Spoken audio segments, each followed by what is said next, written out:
हमने enzymatic mode of enzymatic action के दौरान बात की फेवरेबल इन्वायरमेंट की.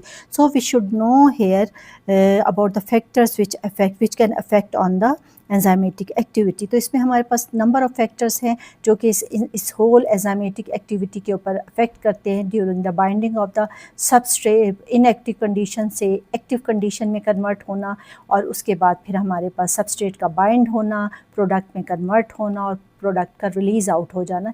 इस तमाम केमिकल रिएक्शन के लिए फेवरेबल इन्वायरमेंट इज़ रिक्वायर्ड. तो वो अगर फेवरेबल इन्वायरमेंट है then which type of factors are present in the favourable environment, जिन्हें हमें जज करना ज़रूरी है. तो उसमें हमारे पास सबसे पहले आ जाता है temperature. Temperature is the main factor which have very significant effect on the enzymatic activity. If low temperature, then slow reaction, slow enzymatic activity can be shown.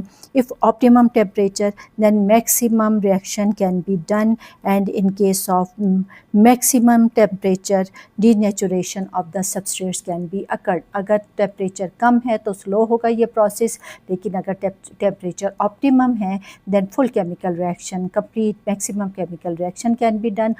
लेकिन अगर बहुत ज़्यादा high temperature है तो ये जो substrate है इसकी डीनेचुरेशन हो जाएगी और वो प्रोडक्ट में कन्वर्ट नहीं होगी. It means enzymatic action collapsed हो जाएगा. फिर सेकंड नंबर पे हम बात करते हैं पीएच की.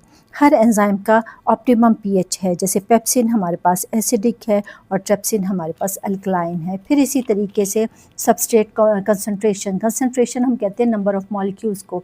सबस्ट्रेट कंसंट्रेशन मीन्स के सबस्ट्रेट्स की normal amount is required for the normal chemical reaction, for the normal enzymatic reaction. If more substrate, then faster rate until saturation. जब तक saturation नहीं होगी, अगर सबस्ट्रेट ज़्यादा मिकदार में है एंजाइम्स के मुकाबले में एक्यूरेट अमाउंट ऑफ एंजाइम से, तो फिर फर्स्ट स्टेप में तो बहुत ज़्यादा फास्टर केमिकल रिएक्शन होगा अंटिल सैचुरेशन, लेकिन सैचुरेशन के बाद स्टॉप हो जाएगा. उसके बाद एंजाइम्स कंसंट्रेशन आ जाती है. अगर हम केमिकल रिएक्शन में more enzymes will be used, more active form of enzymes will be used, then faster reaction can be shown. और रिएक्शन जो होगा वो जल्दी भी होगा और टाइम कंज्यूम नहीं करेगा, ज़्यादा टाइम कंज्यूम नहीं करेगा. उसके बाद फिर हम डिस्कस करते हैं different names of enzymes for different functions. Different function के लिए हम डिफरेंट एंजाइम्स चूज़ करते हैं. जैसे फॉर एग्जांपल ऑक्सीडेशन है, ट्रांसफ़र ग्रुप पे हाइड्रोलिसिस है, ब्रेक डाउन ऑफ बॉन्ड्स है, रीअरेंजमेंट ऑफ बॉन्ड्स है, जॉइनिंग मॉलिक्यूल्स है. फॉर ऑल पर्पस से different type of enzymes can be used. जैसे फॉर एग्जांपल ऑक्सीडेशन के लिए oxidoreductases will be used. Transfer group के तौर पे ट्रांसफरेसिस विल बी यूज्ड. हाइड्रोलिसिस के लिए hydrolysis will be used. Break down of bonds के लिए lyases will be used. Rearrangement के लिए isomerases will be used. Joining molecules के लिए लाइगेसिस विल बी यूज्ड. ये तमाम नाम मैं डिस्क्रिप्शन में दे दूँगी.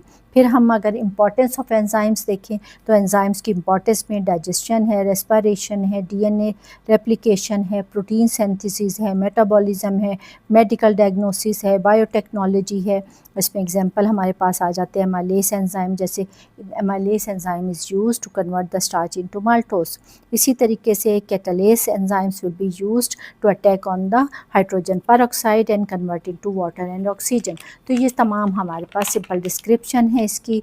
और इसके बाद फिर हमारे पास आ जाता है नेक्स्ट टॉपिक, जो कि हम नेक्स्ट वीडियो में डिस्कस करेंगे.